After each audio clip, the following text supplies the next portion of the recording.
Minister Echesa akiwa ameshikwa na ameshtakiwa na kesi ambao wengine tumeshtuka.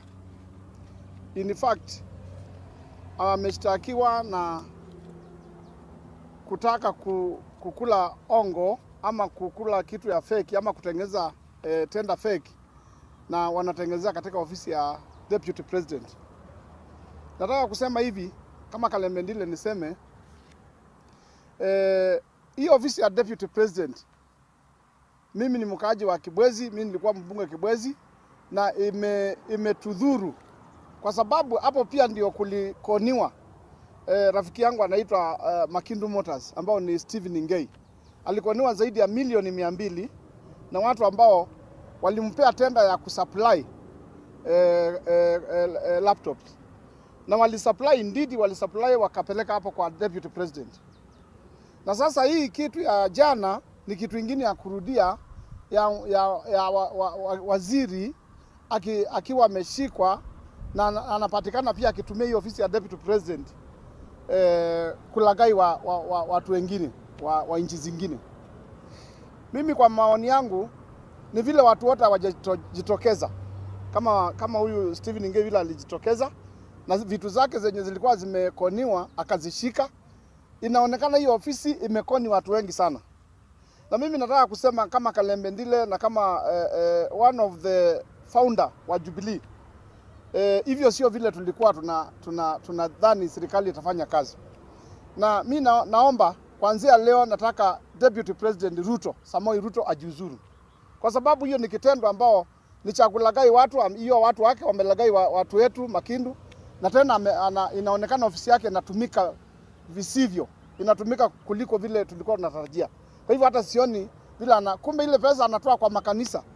Tunaona anatoa kwa makanisa, anatoanga katika hiyo scandals za kukoni watu. Na hiyo ni kitu mbaya sana.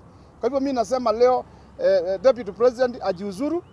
Kama haoni hiyo kitu ni kubwa, basi mimi naomba President Uhuru Kenyatta amfute kazi ama aende ashtakiwe, kwa sababu mimi sioni vile tunaweza kuwa na ofisi ya Deputy President ambayo inatumika kumaliza Wakenya, na hiyo ofisi ilichaguliwa ili isaidie Wakenya. Hiyo ni kitu ambao ni ajabu, na hiyo kitu sijui kama iliwahi tendeka duniani. Hiyo ofisi ya Deputy President iko na security, iko na CCTV, na kumbe wale ambao wanafanya hizi vitu ni wale watu ambao ni marafiki yake ambao wanajulikana. Kwa hivyo inaonekana hata hizi pesa za Makindu Motors zile alikoniwa zaidi ya milioni 20, milioni 200 pia ziko na hao watu na wanajulikana na pia wao washtakiwe. Wengine wako kotini na wale wengine washtakiwe. Kwa hivyo mimi nafikiri ni sababu kubwa sana ya kuomba Deputy President, hata kama husiki, ofisi yake imehusika, na ajitoe, atoke nje ili uchunguzi uendelee. Hatuwezi kuwa mnasema ati uchunguzi unaendelea kwa ofisi ya deputy na bado wako kwa kiti. Hiyo itakuwa ni discrimination. Na kwa sababu hata tuliona Songo akiambiwa aondoke nje ndio achunguzwe, hata DP aondoke nje achunguzwe. Hii ni uhalifu wa hali ya juu. Hizi ni mabilioni ambao Wakenya wameporewa. Na si kitu ambao ni ya kubahatisha. Makindu Motors watu walishikwa mahali walikuwa wamepeleka hizo vitu na zilipita kwa ofisi yake. Zikapelekwa basement. Alafu tena zikapatikana zikatoka lower basement zikapatikana zinauzwa kwa market. Hii si kitu ambao ni kitu ambao tunabahatisha. Kwa hivyo tunaomba Deputy President ajiuzuru, na asipojiuzuru tunaomba President Uhuru Kenyatta ambao anapigana na ufisadi amfute kazi. Amfute kazi ama aanzishe, hata kama ni sheria gani aanzishwe. Kama hawezi kumfuta kazi, kuwa na hiyo tume ya kumchunguza aondoke kwa kiti. Kwa sababu huwezi kuwa pande hii president unapigana na ufisadi na deputy wako ndio anapora wa Kenya. Hata sio wacha hao wa nje. Wacha hao wa nje wanaporwa jana, tumeona wakiporwa jana. Kuna Makindu Motors ambao ni mtu ambao ameuza motorbike yake, alianza kuuza suruali za wanawake kwa maroli. Ni mtu ambao ametoka chini sana. Ni mtu ambao ameaso, ni mtu ambao alikuwa anauza baiskeli, akaanza kwenda China akalete motorbike. Sasa wakapewa tender fake kwa ofisi ya Deputy President, na iko na kila muhuri na kila kitu. Vile hii yakesa iko na muhuri. Na tuombe pia koti tunaomba pia koti ziwe serious. Mtu kama hiyo, kwa sababu hii si kitu rahisi, si kitu ambao ni kitu ambao kinaweza kuharibia nchi jina. Ofisi ya Deputy President ni kama ofisi ya President. Hiyo ni maofisi inashikana. Inatuweka aibu kama Kenya. Kwa hivyo sisi tunaomba ajiuzuru ili uchunguzi pia uendelee. Hata kama usiki kule tumeona India magari ya moshi ikianguka minister anajiuzuru na hakuangusha, hakuweka mawe yanguke. Kwa hivyo hii ni kitu serious ambayo inapatikana kwa deputy president. Mimi sina chuki na yeye. Mimi kama Kalembe Ndile ni kwa roho safi, aondoke Kenya yetu iendelee mbele. Ningependa kusema watu walishikwa. Hizo vifaa zilishikwa baadaye. Na alizishika zikiwa kwa market zikiuzwa. Kwanza akauziwa zingine. Zile ambao walikuwa amesupply. Alafu baadaye ikawa uchunguzi ni kama unafinywa. Unajua vitu kama hiyo vile nimesema, ukiona kitu inatendeka kwa deputy president, inamaanisha kuna wengine wamekoniwa na hawezi kusema, wanaogopa.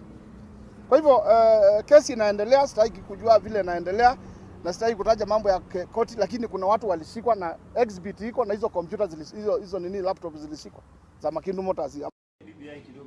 BBI is my brainchild. 2017 May Day, I announced that you people thought my head was not proper. When I said we must revisit the constitution, President Uhuru is going nowhere. Because in this dispensation, in this succession process age, but Uhuru has not attained his retirement age. Where is he going to go? For him and the rest to keep this country peaceful, he must remain in the system. He must remain in the system. Either for people to consult him, to guide, to implement what he had started, or to support whoever will be in power. He will not go in Katundu and stay there and then you expect him to support.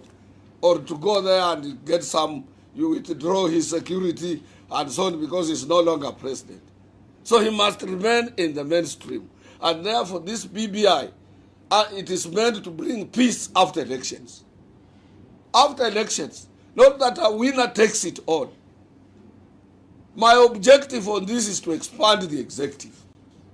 And I don't say it in fear or in any other way without fear of contradiction. Or being worried, why do you want to expand? What happens, I've been everywhere in the world.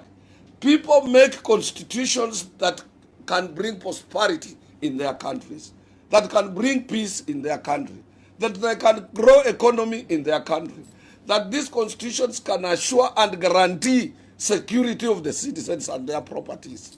That is why people make constitutions. Constitutions are like company memorandums or company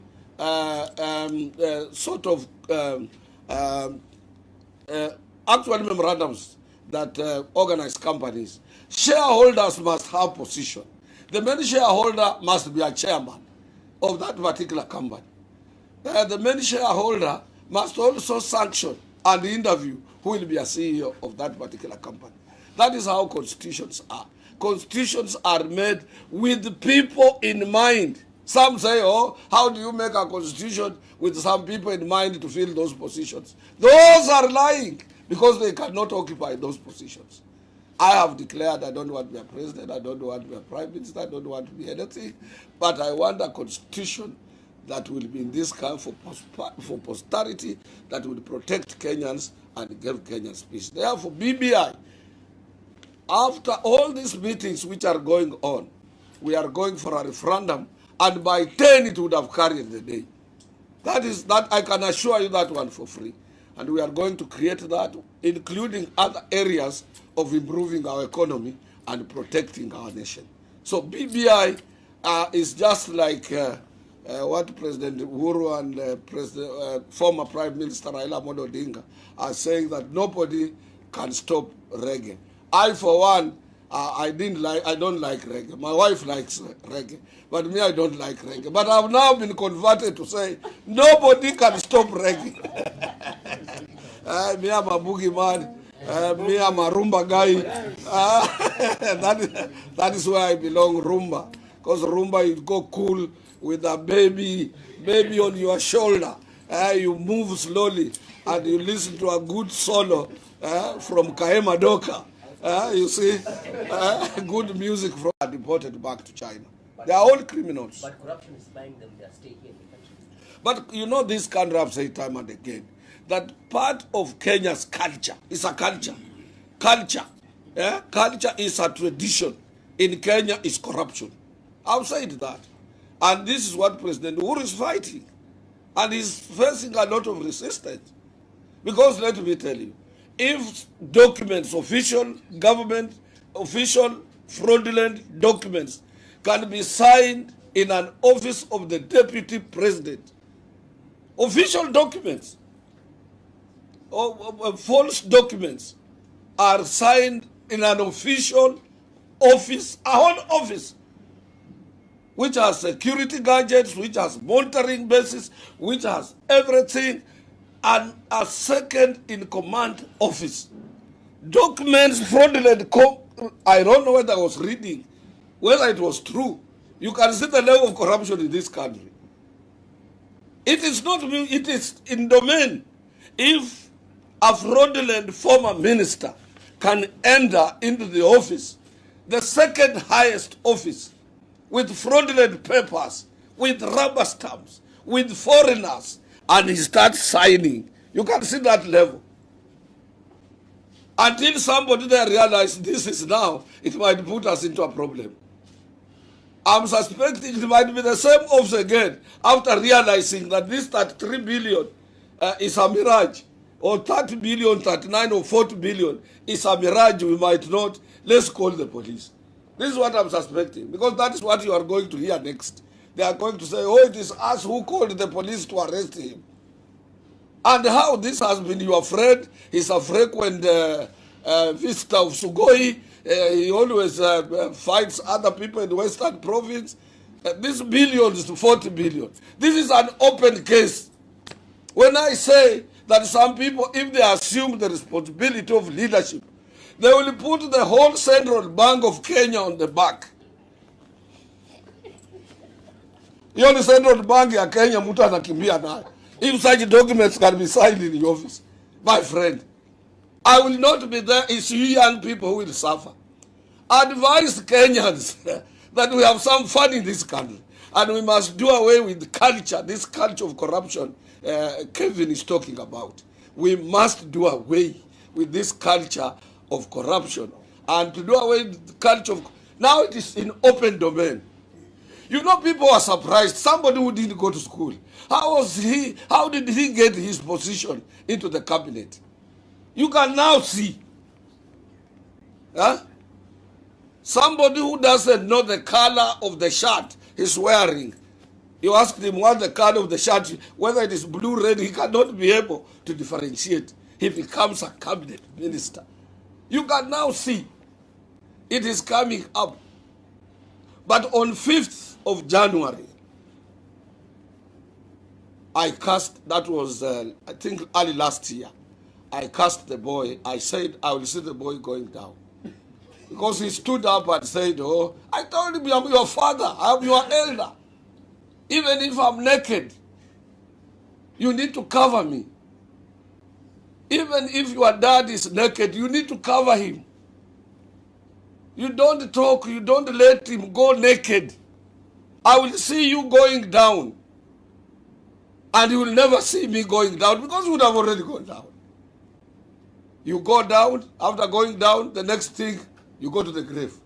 And I will follow. You will never see me going down. Because you are not sincere, honest, and specific to yourself and to Kenyans. You are a liar.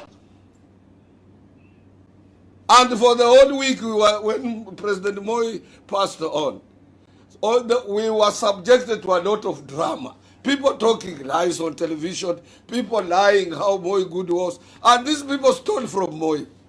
I did not want to mention it there. What do you think Gideon was thinking? When you go there, you say how Mzee loved you, how Mzee made you a leader, and you stole from him.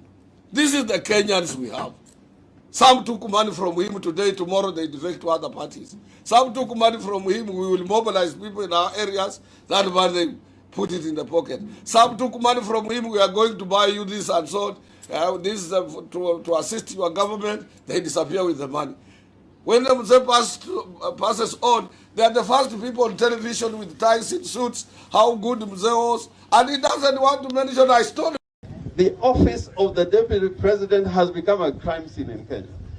It is not a simple affair. Kama mtu anaweza kuingia kwa ofisi ya deputy president na amejivaa ati jemedari ya Kenya Army ama ya Kenya Air Force na ni mtu ya kujiwekelea na anaingia, we utoke hapa ujaribu kuingia huko ndani, uweze kuingia. Na Echesa anachukua watu wanaingiza mpaka kwa ofisi ya deputy president.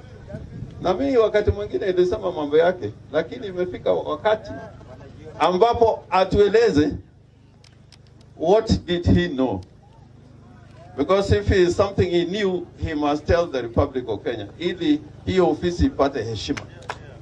And if he doesn't know, there is something wrong with him. Please, the deputy president, clean that office by making a statement. Na tuone umejua nini na kitu gani umekosa kujua.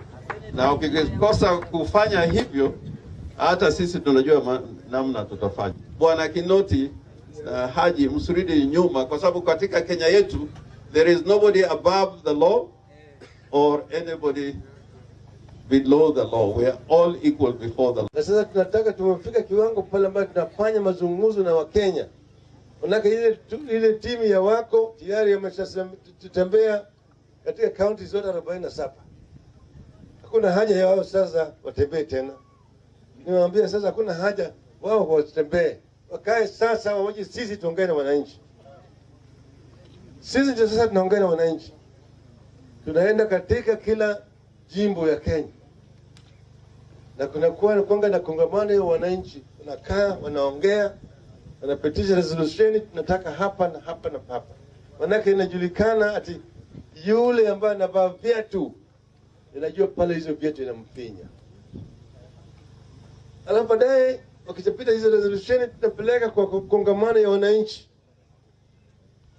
Wananchi wanasomewa hiyo resolution alafu wanapitisha.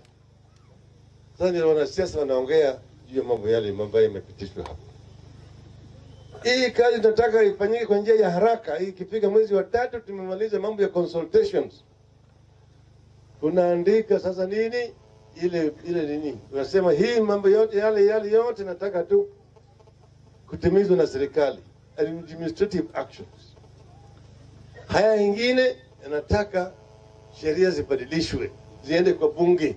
Bunge waelete sheria mpya au badilishe sheria ambayo iko. Haya ingine nataka katiba ibadilishwe. Haya tunaangalia hii na hii na hii nataka katiba ibadilishwe. Tunaandika mswada, hii mswada tunachapisha, tunaonyesha wananchi, tunasanya masahihi 1,000,000. Alafu narudi naye napatia wale nini tume ya uchaguzi. Kisha tunaingia kwa kiwanja mambo ya referendum.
Lihat video call, berdatang, agen, kita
Deputy President, Mheshimiwa yani wakipigia nasi ya shukuru kwa Mungu kuitabe amuni yetu sasa kia sisi ni wadani ni kwa sisi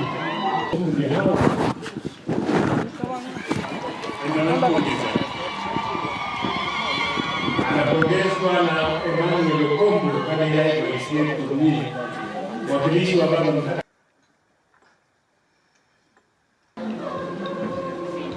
Governor Kericho, Governor Bonet, Cabinet Secretary Gede, Cabinet Secretary Jenui,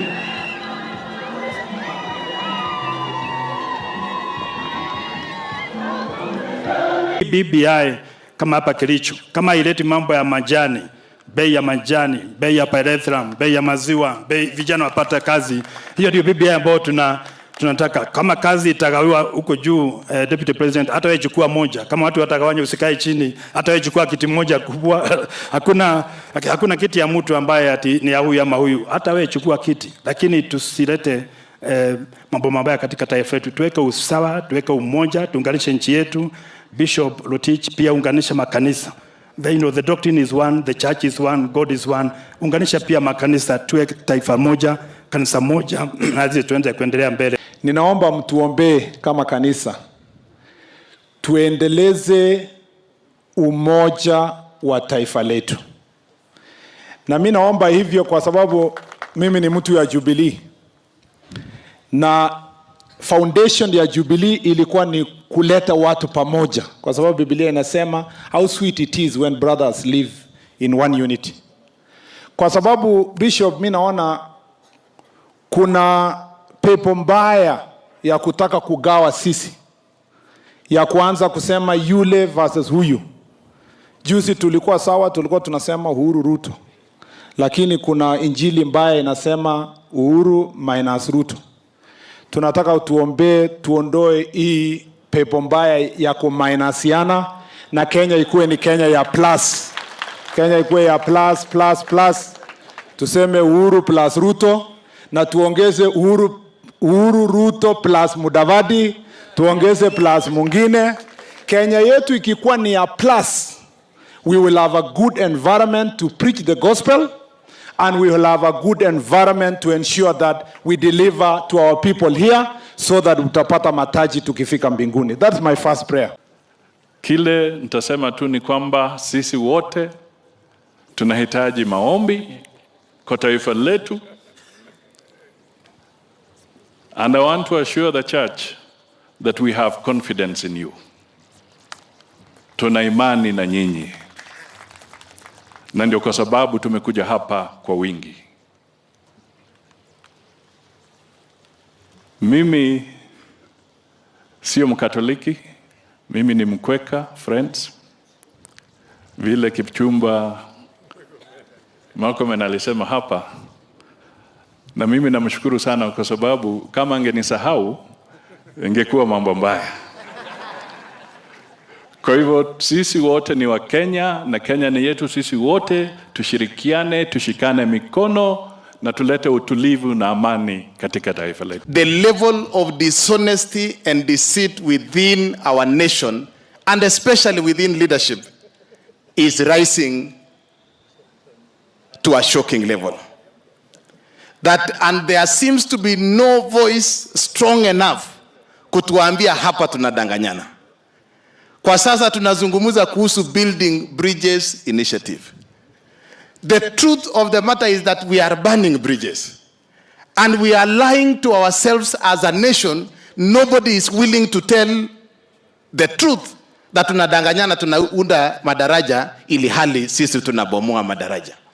I think there is time, there comes a time that we as a nation must believe in the truth and tell ourselves the truth. If we are building bridges, let us appreciate we are building bridges. If we are not, then let us tell ourselves the truth. The reason why our economy na hii shida yote iko ni kwamba tuko na unafiki katika siasa na uongozi wa nchi ya Kenya. And I want to ask us the politicians, let us all be honest. Tukiongozwa na rais, tunatembea barabara ya kuunganisha taifa letu. Tuliamua ya kwamba hatutaki tena katika Kenya yetu hii siasa ya chuki, siasa ya ugomvi, siasa ya kugawanya wananchi ama siasa ya ukabila. Tunataka tufungue ukurasa mpya wa kuhakikisha kwamba sote tunatembea barabara moja kama Wakenya. Na tumeamua ya kwamba tutajenga daraja ya urafiki na undugu na umoja wa taifa letu la Kenya. Kila mwananchi katika taifa hii ajue ya kwamba ako na haki. Na katika safari hiyo tunataka tusiweke mambo ya ubinafsi na tuwe na ukweli. Kwa sababu Biblia inatufundisha na mkijua ukweli, ukweli utawaweka huru. Kwa hivyo mzidi na kutuombea ili safari hiyo ya kuunganisha Wakenya ifaulu. Nataka niwaambie viongozi na wananchi wote, katika mjadala huo kila maoni itasikizwa. Hakuna mtu atashurutishwa, hakuna mtu atatishwa. Kila mtu wako na huru ya kutoa maoni yake, kwa sababu maoni ya kila Mkenya ni ya muhimu.